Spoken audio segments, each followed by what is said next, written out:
And I think that the counsel for the veterans actually did a really great job in opening comments, talking about it and really describing Congress's intent with establishing the U.S. Court of Veterans Appeals and the reason why, and then later coming in and doubling down on they really need to review all the nooks and crannies and corners of the claim to ensure that everybody else either got it right or that they screwed up somewhere. Like this is the final stop, which is why it's so far down the line. And I think some confusion, Clay, for folks as they're hearing about this is the argument for the VA to do something different? Will it change what the VA does? Or is it just focused on the U.S. Court of Appeals for veterans claims and what they are supposed to do? What are your thoughts on that? I think we will see. Okay, so at the VSR level, they don't care. Okay, the regional office does not care.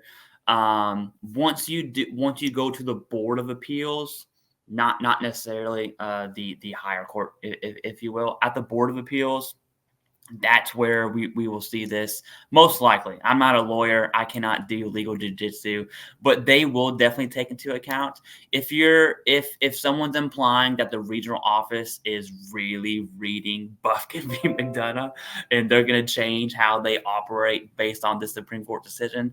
I don't think that's the case, especially on a rater level at all. But whenever you do take it to the Board of Appeals, in my opinion, that's where we will probably see the most. It's not a change. That's the weird part, right? The best argument was it's not a change. Just do your job. Right. That's essentially the opening arguments. And she did a really, really great job with citing code that the VA is already supposed to follow when it comes to the benefit of the doubt. I do want to circle back to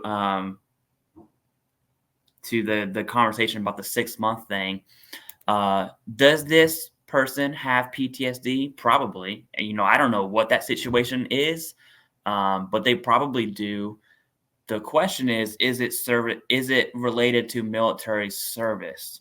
And this is not a clean cut. It's not a clean cut slice of cake there. So I'm super interested to see what actually comes out of this. Do I think this decision, the majority of veterans will be affected? Not at all. Okay, not at all. Right. I think those, you had said something in the beginning. Millions of claims, 10% of a million claims is 100,000, right? I mean that's a lot of veterans claims there. So we're talking tens of thousands. Those who take it to the Board of Appeals, that's those that will see. Right. Not necessarily a change, but maybe more favorable attitude going into the Board of Appeal process. But like for me, the average viewer who's not dealing with the Board of Appeals, I don't think so at all. Now I could be totally wrong, right? Because the Supreme Court could not just agree with Bufkin's side, but they could alter code. They could make it less ambiguous, right? Gaps in policy. We've been talking about gaps in policies for the last few weeks. They could change some things, and that could trickle down, maybe. Right. But I doubt lower than the Board of Veteran Appeals. Right. And the hard thing is how do you measure it, right? It's not like it's grains of sand, right? That they all, it's not, you're not weighing equal weights of things, and it's not this easy, balance to come up with. And that's why they made it the verbiage in there that basically that if it's close, to equal. And I think that when it's close to equal, they have been ruling against the veteran in some cases. Now, back to Bufkin, right? So the story is that he joined the military. His wife became very depressed and whatever other mental health issues were going on from whatever caused that. And she basically had said, look, I'm going to commit suicide if you don't get out of the military because this is causing me just chaos, right? And who knows who knows why, right? Maybe she lost her. We can come up with 1,000 things. Her dad was in the military and he got killed when he went overseas. She's worried this is going to happen to the love of her life, that he's going to get sent overseas and now he's going to die, right? And something happened. And so now here we are. Now, to say that it's, I mean, that's a traumatic situation to deal with every single day, going home and getting texts and phone calls. And I'm sure that if there's a mental health issue that's not being treated, that is just a barrage of stress coming at you as an individual. How he deals with that or dealt with that, I don't know. And so now the question is, okay, fine. Is it service? Is there a mental health condition that developed? If he got diagnosed for one, then yes, there is. Did it happen during your time in service? Yes, it did.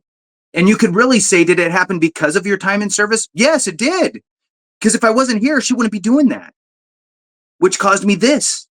So I think that that there's a good potential and well, that's hard to say since you went through probably your first claim, your higher level, your supplemental, your Board of Veterans Appeals, and your U.S. Court of Veterans Appeals.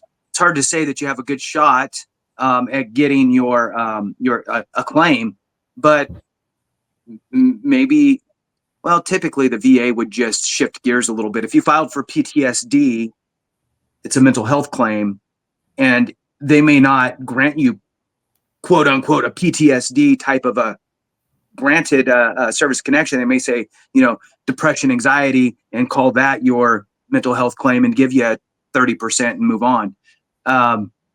So I don't know, but I mean, that's kind of I think the angle of, for those that don't know the story of that Air Force guy, but that's basically it in a nutshell.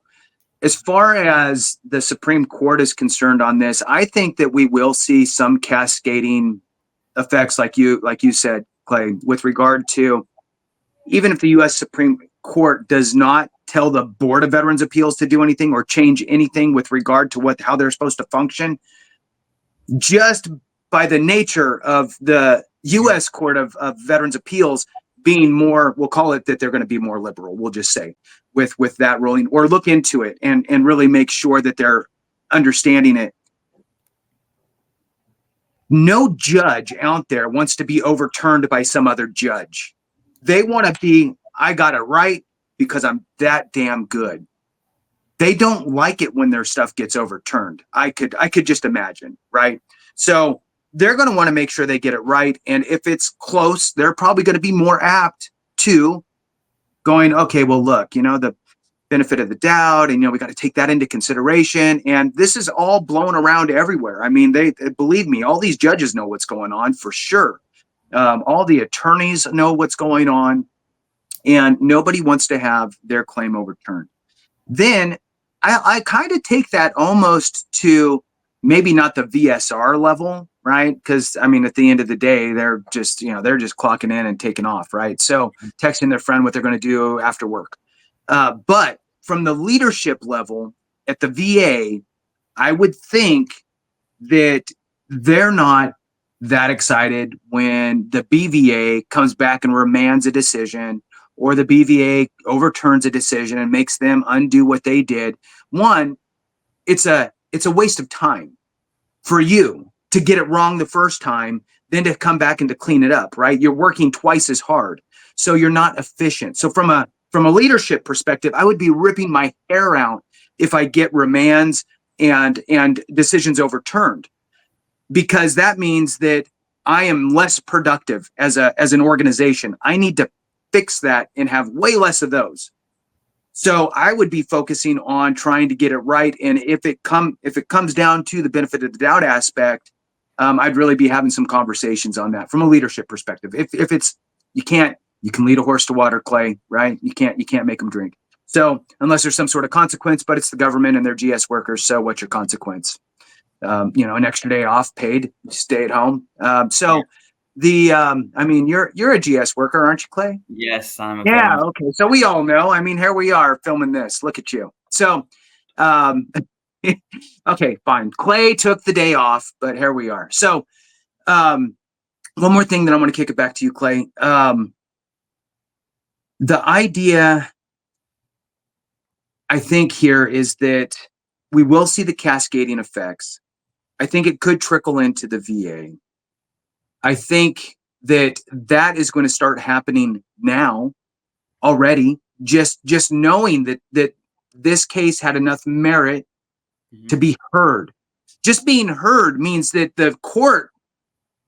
Here's the funny thing: the court would not take it if the majority of what was being offered to them was like, yeah, no, this is just blowing smoke. They would say no. And if it was overwhelming, they would say, yes, we're going to look at it. And if it was in the middle, if it was in equipoise, they would probably take it. So that means that if it's equal, they should probably just rule in favor of the veterans in which they're seeing and fix the problem. So it's this, the VA world, Clay, is a world like none other. It's filled with nuance, and it's got a low threshold of that equipoise thing.